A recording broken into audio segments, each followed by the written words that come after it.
Bismillahirrahmanirrahim. Assalamualaikum warahmatullahi wabarakatuh.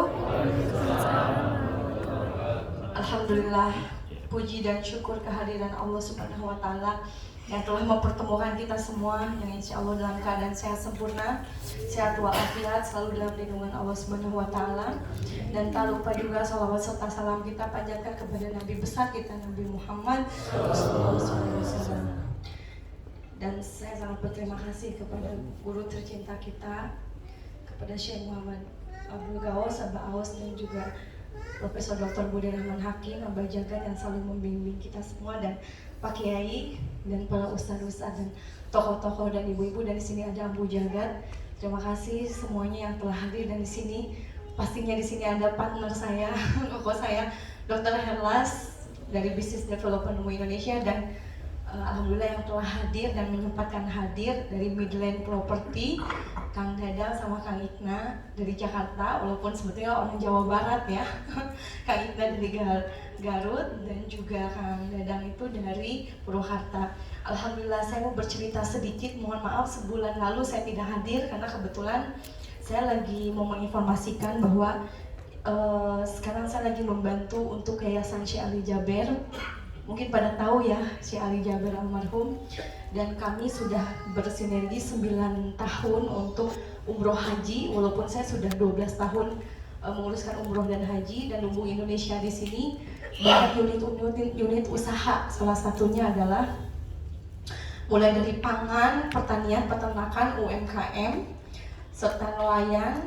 Itu dibantu oleh Dr. Herlas, sampai ada 400 hektar kurang lebih ya yang kita sedang bantu untuk support petani, mau untuk supplier nasional dan internasional. Bahkan kita sudah ekspor ya Dr. Herlas untuk kentang sama ubi. Nah, Lumbung Indonesia ini dibentuk oleh Abah Jagat juga bersama Ibu Menteri Sri Supani Bahlil, Istri Menteri Investasi, sebagai pemerintah kami, yang dimana ada kemudahan untuk kita bisa berekspor melalui jalur-jalur pemerintahan dan kementerian. Nah, di sini mungkin ada Bapak Ibu, biasanya kita wilayah mana punya kemampuan untuk punya kentang atau mungkin jualan apa yang kita bisa bantu ekspor gitu. Dan insya Allah ini juga ada keduanya dengan Yayasan Syekh Ali Jaber ini, kita membuka umroh haji juga. Bagaimana ini mensupport unit usaha, dan juga insya Allah juga akan sosialisasi Syekh Muhammad ke tempatnya Abah, ingin jumpa dengan Abah, katanya mau ikut manakib ya dengan Syekh Ali, punya Syekh Ali Jaber. Tepuk tangan dulu, mau ketemu sama Abah katanya di pesantren Jagat Ars, mungkin ikut manakib nanti Syekh Muhammad Jaber sambil mensyiarkan umroh haji. Nah, mungkin sambil ditalkin juga kayak belum talkin. Nah, saya ingin memperkenalkan ini kenapa saya ajak Midland Property di sini. Ini agak spesial nih. Ini saya bertemu dengan Midland Property ini cukup enggak lama ya, tapi saya takjub dengan apa yang sudah dilakukan oleh beliau-beliau ini berdua.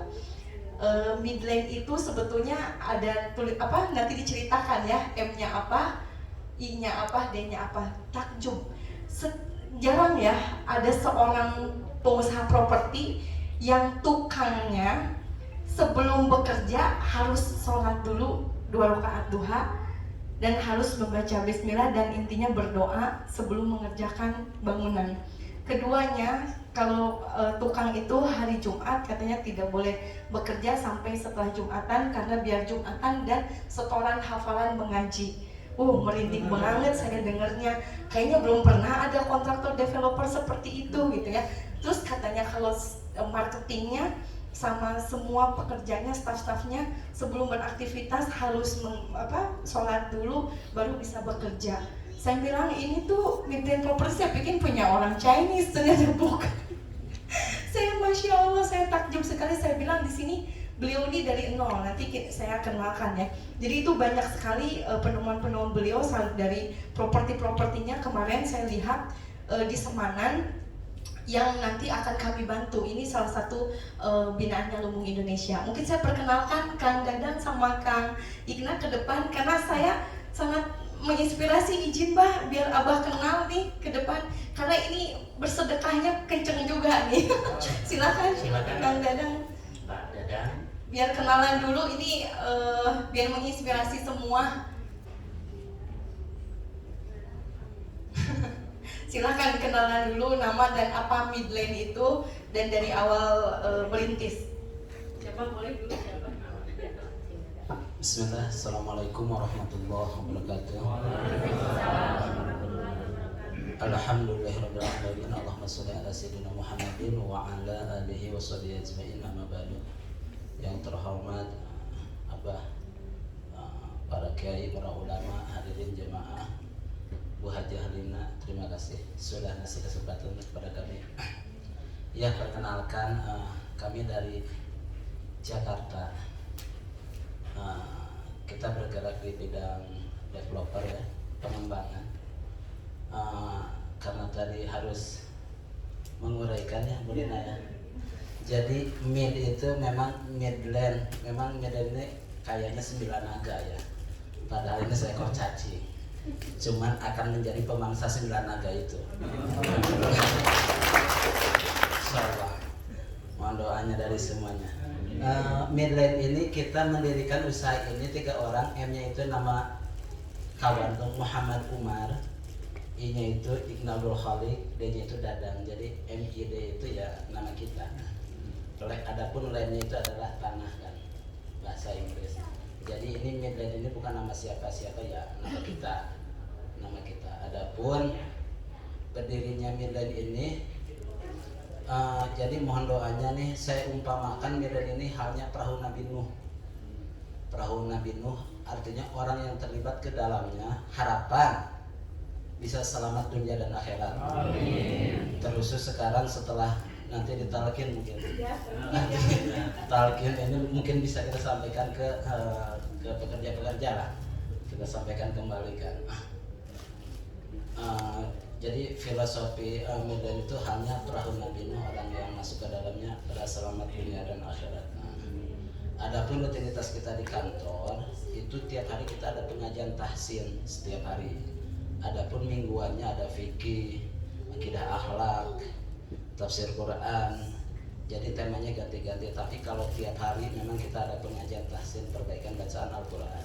Karena kita sadar diri kita bukan orang-orang pondok pesantren kan, yang tentunya banyak kekeliruan di dalam mengkaji. Bisa itu kan bukan kewajiban, tapi wajibnya itu kan adalah belajar. Artinya kita belajar terus. Adapun program di proyek-proyek, kita sadari bahwa para tukang itu memang mereka itu backgroundnya itu bukan dari pondok pesantren juga, bukan orang berpendidikan juga. Artinya jangankan bangun rumah, bangun masjid pun kadang mereka kagak sholat. Saya pernah dengar ceramah Gus Baha sama Tuan Guru Bajang. Beliau sampaikan, ketika di sekelilingmu ada orang kafir lalu mereka mati dalam kekafirannya, belum tentu dia masuk neraka. Apa sebab? Kata beliau sampaikan, sebab boleh jadi risalah yang Rasulullah berikan itu memang belum engkau sampaikan, atau mungkin sudah disampaikan tapi mereka enggak paham. Nah, tugas kita menyampaikan dan memahamkan. Terlebih tukang-tukang kita memang dasarnya sudah Islam. Ketika mereka belum melakukan sholat, mungkin mereka memang belum sampai ilmu yang benar kepada mereka. Makanya kita sadar diri, kita bukan ustaz, bukan siapa. Kita tugaskan ustaz-ustaz untuk menyampaikan kalimah la ilaha illallah dan risalah Rasulullah. Dan alhamdulillah, jadi ada dampak sekarang tanpa harus disuruh. Kita pekerja kurang lebih ada 100 orang. Di lapangan itu ada 100 orang, kalau di kantor ada 15 orang. Harapan mudah-mudahan karena memang kita satu frekuensi ya, satu getaran, satu rasa, satu cita-cita, satu harapan, yaitu ingin memberikan menjadi asbab hidayah untuk seluruh alam. Itu saja saya pada kesempatan ini senang sekali Wah Jalina bisa jumpa di sini. Kami mohon doanya dari Bu Haja, Pak Haji dan rekan-rekan semuanya, terus guru kita. Mudah-mudahan kami didoakan dan mudah-mudahan kami bisa selamat dunia akhirat sehingga bisa membawa Medan ini sampai surga kelak. Amin ya rabbal alamin. Itu saja yang saya sampaikan. Terima kasih untuk semua perhatiannya. Mohon maaf atas segala kekurangan, kesalahan, kehilapan. Allahumma fiq lahu thoriq. Wassalamualaikum warahmatullahi wabarakatuh.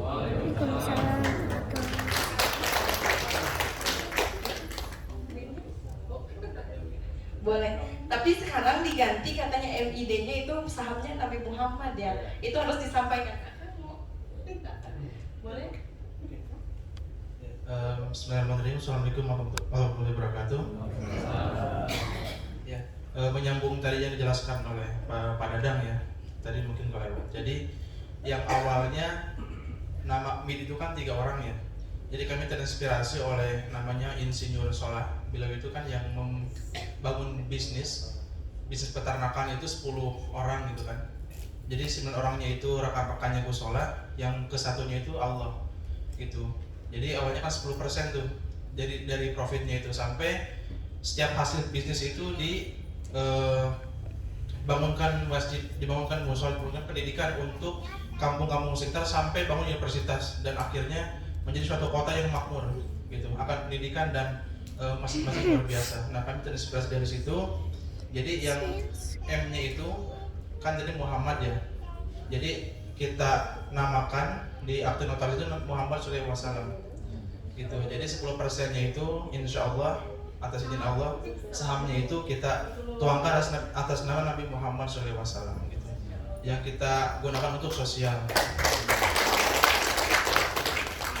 Jadi yang pasti alhamdulillah karena niat kami memang baik, yaitu bagaimana caranya membuat suatu perusahaan ini bisa bermanfaat untuk orang banyak, bisa bermanfaat untuk membuka lapangan pekerjaan yang tadi salah satu tujuannya itu untuk membuka asbab hidayah untuk seluruh alam gitu ya. Alhamdulillah dipertemukan oleh Allah ya dengan Tehlina, dengan apa dan yang lainnya. Mudah-mudahan ini bisa menjadi salah satu wasilah juga untuk menjadi kami lebih baik lagi dan lebih maju lagi gitu.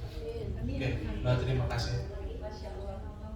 Terima kasih banyak Kang Dada sama Kak Hidna atas perkenalannya. Karena bagaimanapun Allah tuh melihat apa perjuangan kita, siapa yang menjadi partner kita, insya Allah menjadi ikhwan sama-sama. Katanya ingin ibadah dengan raga, nyawa dan rasa, dan ini kita dalam tahap bersama. Mungkin itu dari saya. Assalamualaikum warahmatullahi wabarakatuh. Kami Bunda Haji Alina Mulyadi, dan subhanallah ya tadi Bethlehem Property dalam visi misinya mulia sekali. Dalam proses kerjanya mengutamakan perintah Allah ya dalam proses kerjanya, dan tadi terdengar oleh kita semua bahwa insya Allah setelah manakib ini, amalia manakib ini, Pak Dadan sama Pak Iqbal ya beserta Bapak Dr. Haris mungkin akan mengambil ya zikir gitu ya.